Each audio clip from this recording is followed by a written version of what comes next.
Hey, I just want to talk a little bit about this phenomenon that I've noticed that I like to call the guardian problem.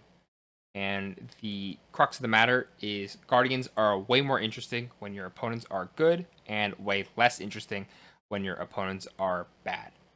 Now, you might be kind of getting to where I'm going with this, but let's talk about it a little bit. So, first off, a little backstory. Guardians, generally pretty simple. They often play a very defensive mid-rangey playstyle, a lot of blocking from hand, a lot of swinging with the little hammer right there, that Anotho. That thing right there, I love that thing. Usually, they only present one attack a turn with very little attack reactions.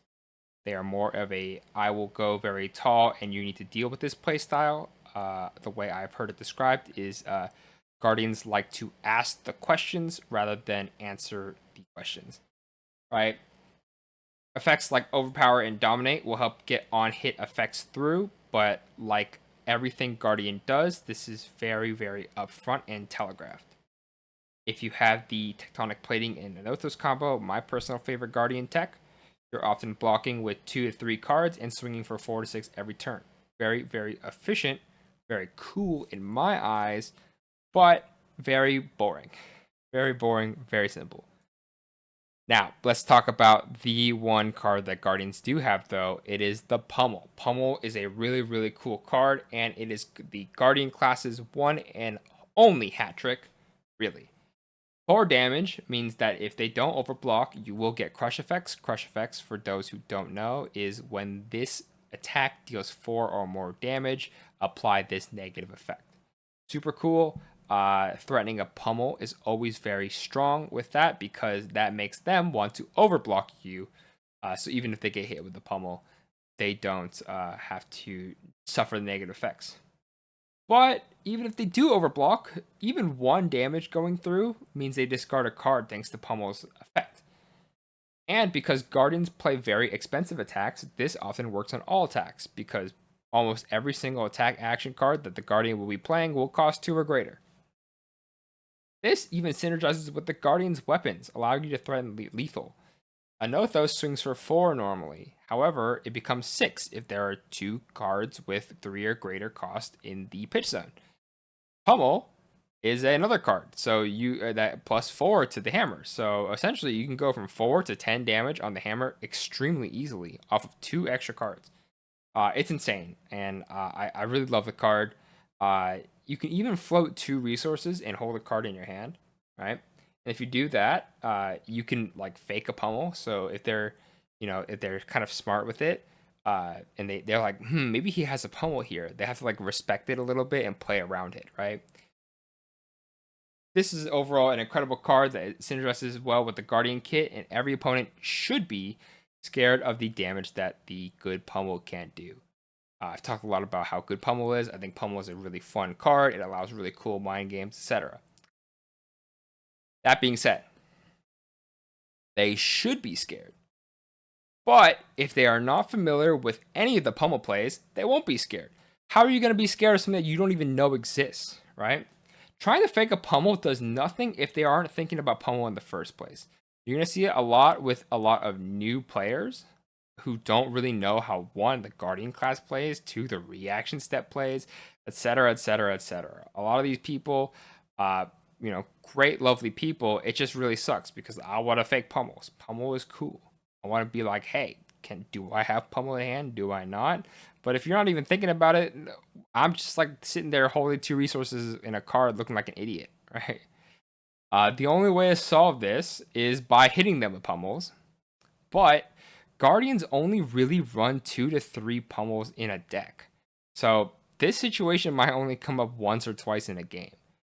If you run 2 pummels, you happen to have to block with one, and then you hit them with another one. You're out of pummels, right? And maybe you can try to get them to fake the third. Yeah. It's just it's nowhere near as good as someone like the Warrior, who has a lot of hat tricks up their sleeve, or the Assassin with a lot of reactions and forcing them to think of their toes all the time. It's like, maybe we have the pummel, maybe we don't. And then if they don't know, then it's fucked up.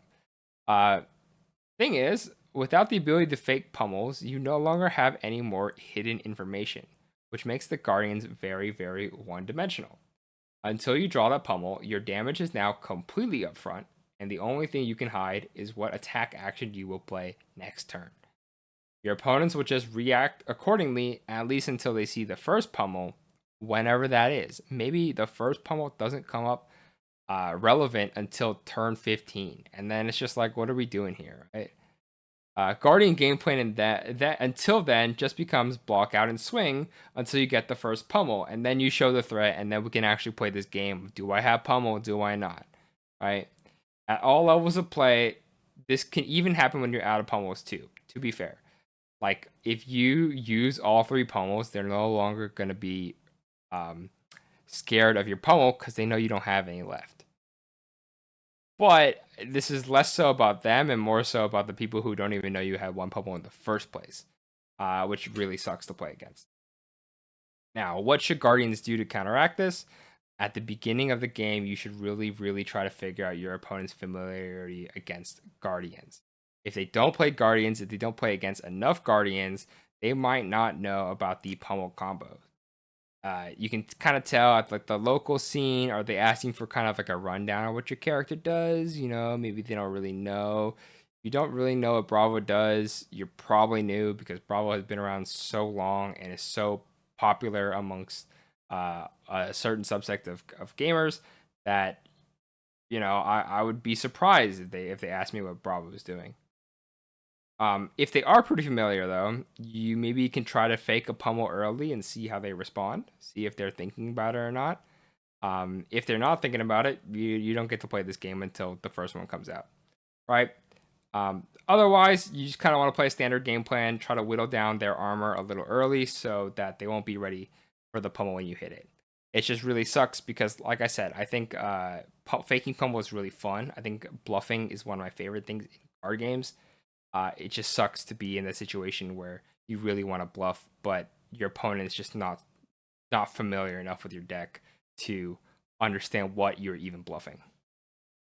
But yeah, this is not just a Guardian problem too, though.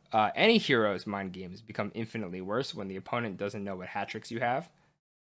That being said, Guardians usually have it the worst because they only got 1 hat trick, right? Means they only have a few chances to really threaten a real pummel. Whereas someone, like I said, like Dorinthia on the Dawnblade has a lot of different attack reactions that kind of immediately force them to go, maybe I should wait to see what she has next, right? The simpler your hero's game plan is, the less space you have to introduce bluffing, which is, in my opinion, like I said earlier, the best part about TCG. It is an unnecessary truth that simple heroes have a really hard time bluffing because of how little design space they have. But I think that every hero should be bluffing good because bluffing is a really, really core part about TCG. So when you do hit your pummel, make sure that you make it count because the worst thing that could happen is that you draw a pummel and you use it for something that doesn't matter in the first place, and then we're gone. What do we do here, right? But yeah, thanks for watching, guys. Subscribe for more me, some more shoe size. Thank you, gamers. Goodbye. That's all I had for you today. Thank you. Goodbye.